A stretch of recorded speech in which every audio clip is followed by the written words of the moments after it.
Master apa kabar? Master siap beraksi, jujur, kompeten, berjaya. Baik, terima kasih teman-teman semua kawan aksi di sini. Oke, baik. Sebelum kita memulai, teman-teman kawan aksi sudah siap untuk saya berikan materi kali ini. Ready? Siap ya. Oke, terima kasih juga nih ada Mas Rodia di sini sudah datang. Beliau ini adalah asesor senior kita ya. Ya, Mas Rodia mohon arahan, mohon bimbingan. Baik, kawan aksi, pengetahuan korupsi serta membangun semangat perlawanan terhadap korupsi. Oke, next. Sebelum kita memulai materi, pastikan adik-adik aman. Aman nggak duduknya? Nyaman nggak duduknya? Oke, terus ada yang bawa handphone? Enggak. Colokan ada nggak colokan di bawah table ya? Suatu-suatu nanti kalau ada ini urgensi apa berarti ada ya, samping kanan samping kiri sudah aman ya. Nah nanti juga ada perhatikan bahwa ini namanya gedung aula BPHN, aula BPHN yang digunakan untuk kegiatan-kegiatan edukasi, seminar dan lain-lain. Nah posisi exit keluar tangga jika ada terjadi bencana, adik-adik bisa melewati keluar lalu belok ke kanan tuh, ya kan? Urgensinya. Saya mau menginformasikan juga terkait ini karena ini adalah sebagai SOP kita, ya kan? Nah, jadi kalau sewaktu-waktu ada terjadi bencana, harus lari ke mana? Oh, ada tangga darurat sebelah kanan, keluar sebelah kanan, lalu ke kiri, link sebelah kiri. Ya. Oke, baik, terima kasih kawan aksi semuanya. Oke, di sini saya ingin memberikan yel-yel. Tadi kan pantun sudah, ya kan? Terus game sudah, yel-yel. Masih semangat ya? Oke, semangat. Kalau saya bilang saya anti korupsi, siap,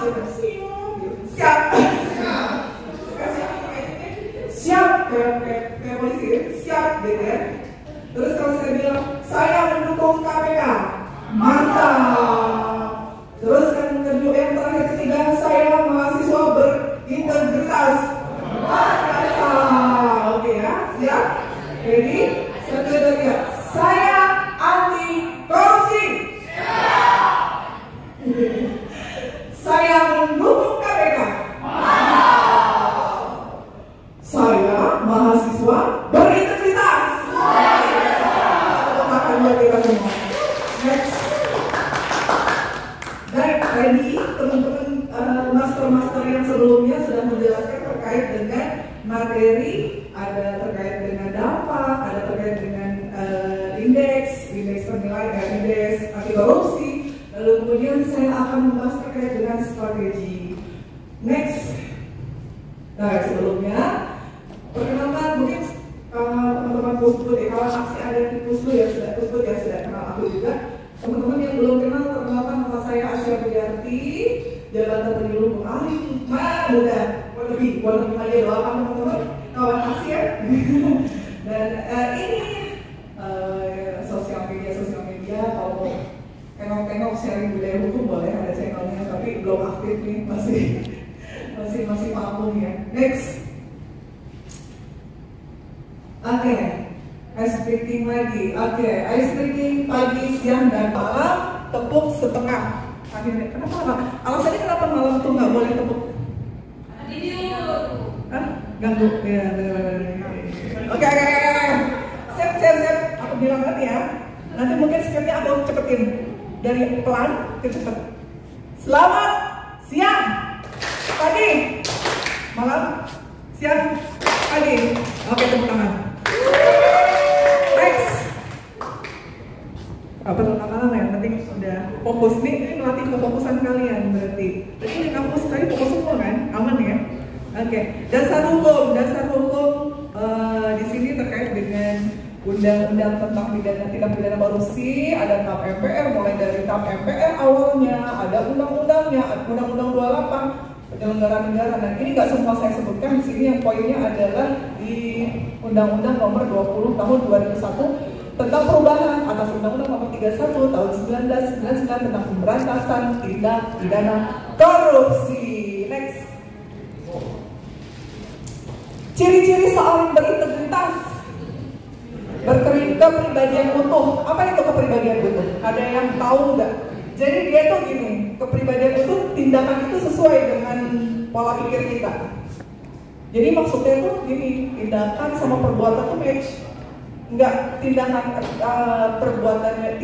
gimana, kepribadian utuh, tindakan sesuai dengan perilaku.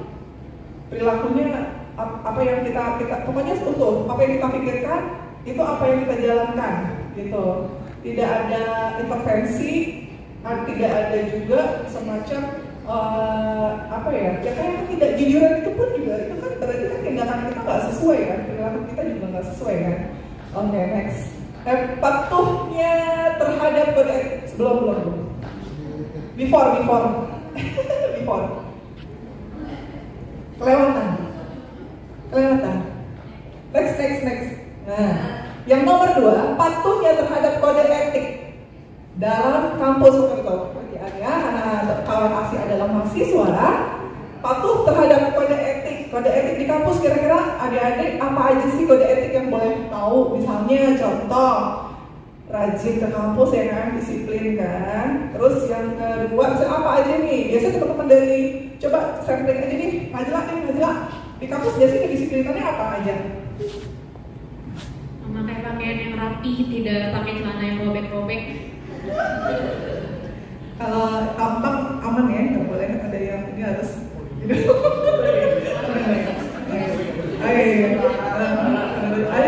nggak boleh ya.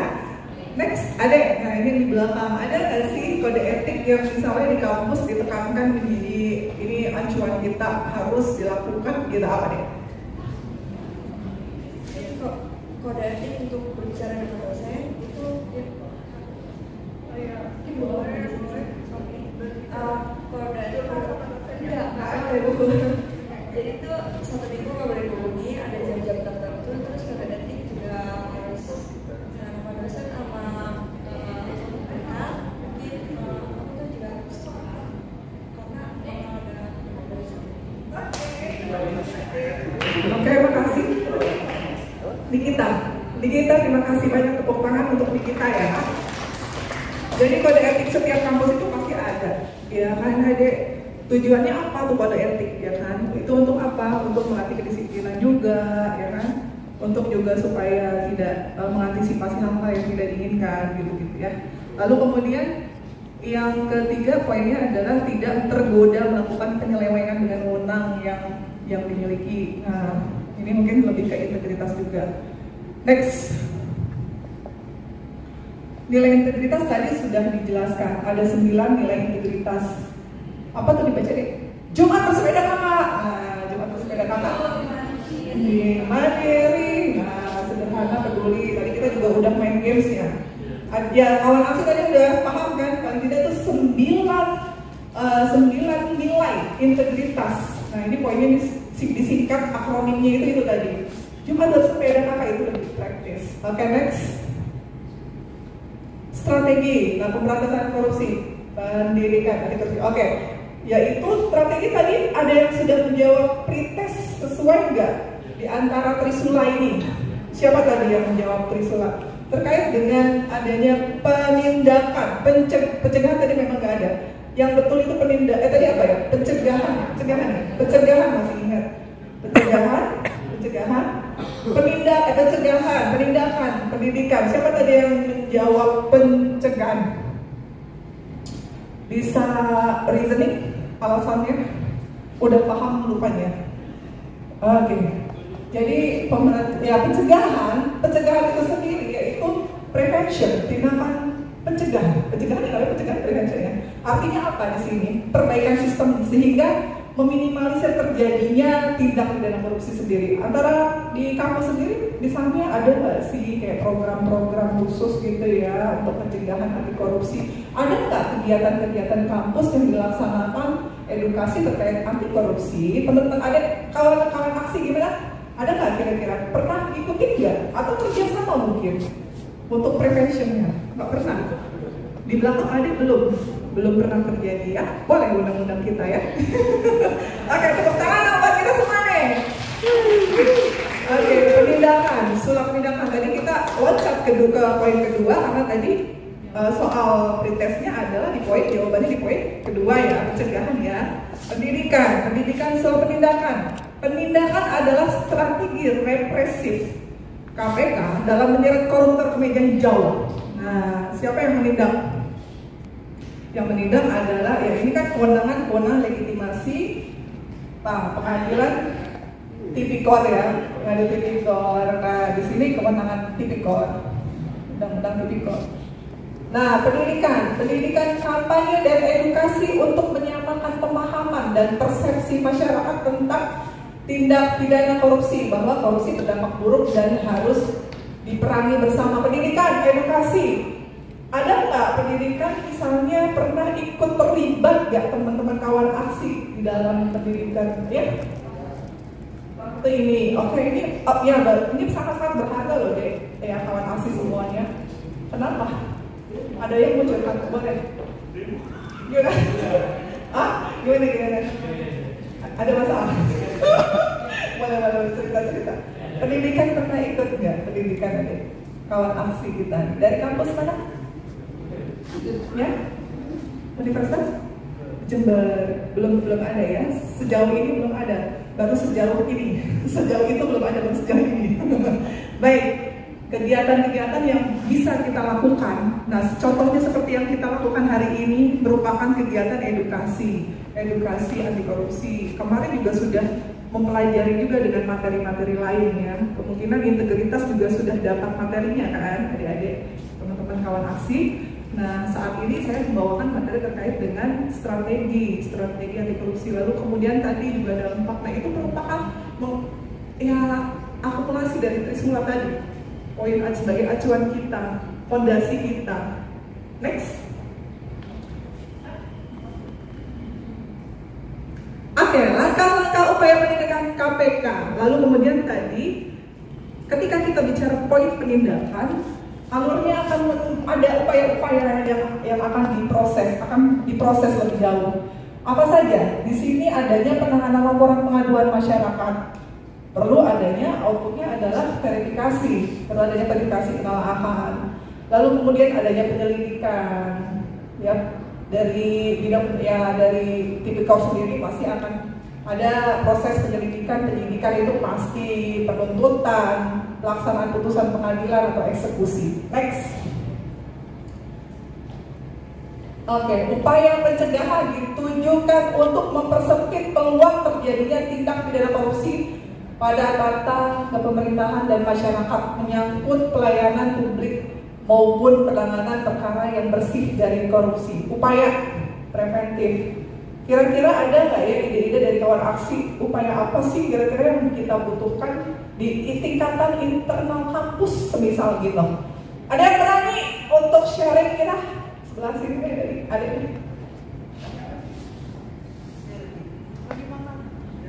Oke, sehat deh. Aku lagi makan. Ada? Mungkin untuk di lingkungan kampus itu kan ada beberapa kebijakan-kebijakan yang seharusnya itu melibatkan mahasiswa. Contohnya mungkin dalam bentuk kesepakatan. Kalau di tempat kami itu ada paling simpel aja itu tempat parkir kalau di kami itu. Sometimes terkadang tempat parkir yang dikhususkan untuk semuanya itu terkadang ada beberapa spot kadang itu dikhususkan untuk hanya untuk dosen ataupun hanya untuk mahasiswa yang seharusnya di dalam kesetaraan itu kamu juga bisa, tapi kadang itu juga ketika ditanya untuk kebijakannya tentunya semua, namun untuk preventifnya juga untuk pelaksanaan itu nggak melibatkan atau biasanya ada spot yang spesial kan, maksudnya eksklusif, dan itu ada pungutan biaya kan? Nggak ada ya, cuma sometimes yang buat ya sebenarnya cuma buat kesel aja itu jatuhnya itu. Kalau memang nggak boleh untuk mahasiswa itu oke, tapi terkadang itu ada beberapa mahasiswa yang boleh aja karena mungkin kita sebut aja karena ada sesuatu yang akses juga di situ ya. Ini contoh simpel tapi memang kena juga nih. Ini contoh yang benar-benar kebijakan itu yang paling tidak minimal ada lah ya di kampus seperti itu. Oke, tepuk tangan buat siapa namanya? Adi, tepuk tangan buat Adi. Oke, Adi luar biasa. Oke, next.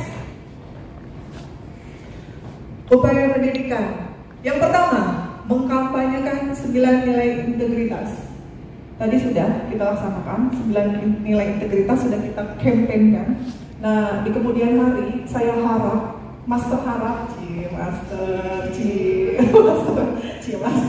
kawan aksi, Master harap, semoga kalian ke depan untuk lebih menjadi role model, menjadi pionir, karena kalian sudah mendapatkan edukasi, mendapatkan ilmu basic dari terkait dengan nilai integritas minimal di lingkup sekolah, kampus, masyarakat, nanti meluas ke negara. Siapa tahu kalian jadi pejabat nantinya. Weh, tepuk tangan dong buat kita semua ya. Ada yang saya amin. Ya, ada di sini semua jadi pejabat-pejabat. Amin. Menjadi orang sukses, amin ya. Lalu kemudian mengimplementasikan integritas. Contoh kecil, kalian di tingkatan, misalnya di level keluarga, aku minta tolong si yang belum siapa tadi, Mbak ini deh. Kawan aksi yang sebelah sudah. Udah, belum. Sudah. Oke, yang belum aja, coba sharing dong. Kawan aksi. Kamu nilai tertinggi tapi ekspresimu ini gak meyakinkan dong. Kepiye dong. Aku udah lemes ya mas. Semangat. Aksi itu harus berani. Tadi nilai tertinggi loh. Post-test kamu harus dapat nilai lebih tinggi. Belum tahu. Karena itu apa? Berarti kamu sudah membuktikan bahwasannya kamu di awal itu udah maksimal, udah paling the best di antara yang lain. Di akhir kamu menunjukkan di akhir yang sangat memuaskan. Lupa aku pertanyaan tadi apa? Integritas ya kan? Implementasi yang pernah kamu lakukan di dalam melakukan di antara 9 nilai integritas yang pernah kamu lakukan. Contohnya tadi kan ada jujur, segala macam. Mungkin dari saya yang bagian mandiri Bu. Kamu mandiri berarti orangnya? Iya, bisa berarti. Wah luar biasa tuh pertama dong. Aduh. Ya banyak. Terus apalagi tuh ada kesan-kesan yang gini. Apa sih di kemandirian kamu yang kamu kaitan korelasi dengan nilai integritas KPK nih misalnya gitu? Setidaknya gitu, kamu tuh kemandirian kamu nantinya suatu saat menjadi seorang, aku akan menjadi role model untuk garda terdepan anti korupsi gitu atau apa gitu kan? Gak minimal kamu kemandirian kamu yang pernah kamu lakukan itu tentang apa? Mungkin dari saya prinsip Bu. Nanti prinsipnya nggak bisa dibayangkan. Oh iya, prinsipnya. Tepuk tangan, nilai tertinggi. Bangga dong kamu ya. Oke, membangun literasi anti korupsi. Oh ya, edukasi dalam bentuk seminar. Pernah ada kegiatan seminar di kampus terkait anti korupsi atau integritas? Belum pernah ya, kawan aksi belum pernah ya. Baru pertama kali di sini. Dan bakti sosial atau volunteer belum pernah ya? Oke, membangun literasi anti korupsi dan lain-lain. Ini contoh upaya pendidikan. Next. Ini siapa nih? Ada yang tahu nggak? Besok bully Bu Master dia di sini. Amin. Ini adalah role model anti korupsi di Indonesia. Udah ada pernah yang tahu ini Bung Hatta yang mana? Pak Hugeng dan lain-lain. Coba relax, Mas Teguh. Nah, berikut tadi gambarnya sudah kita expose. Nah, tokoh integritas beliau ini, tokoh-tokoh yang menjadi role model di Indonesia, yang memegang prinsip anti korupsi. Pak Baharudin Lopa menakar dengan pikir dan hati, menolak apapun yang tak masuk takarannya. Contoh kasus, dia tidak menerima soggokan, suapan dari dana non budgeter. Nah, kayak Bung Hatta itu ya, zaman budgeter Bung Hatta pada saat itu tidak menerima. Nah, lalu kemudian Hugeng Pak, ini polisi senior polisi yang benar-benar jujur. Beliau ini pantang menerima pemberian karena jabatan. Muhammad Hatta, setiap perbuatan adalah demi negara yang dicintai. Janganlah berkhianat, kata-kata beliau nih. Jadi kalian ini boleh searching terkait dengan role model. Di beliau ini orang-orang yang sangat luar biasa. Nah, siapa tahu kalian di antara kalian ini nanti bisa menjadi pengganti beliau. Amin. Raja Dewantara dan Sri Sultan Hamengkubuwono. Next. Daya? Oke, terima kasih kawan-kawan aksi semuanya. Mungkin cukup sekian dan terima kasih. Jujur, kompeten, dan berdaya. Oke, kawan aksi, terima kasih. Kalau saya di sini ada film kata atau film teknis, mohon dimaafkan.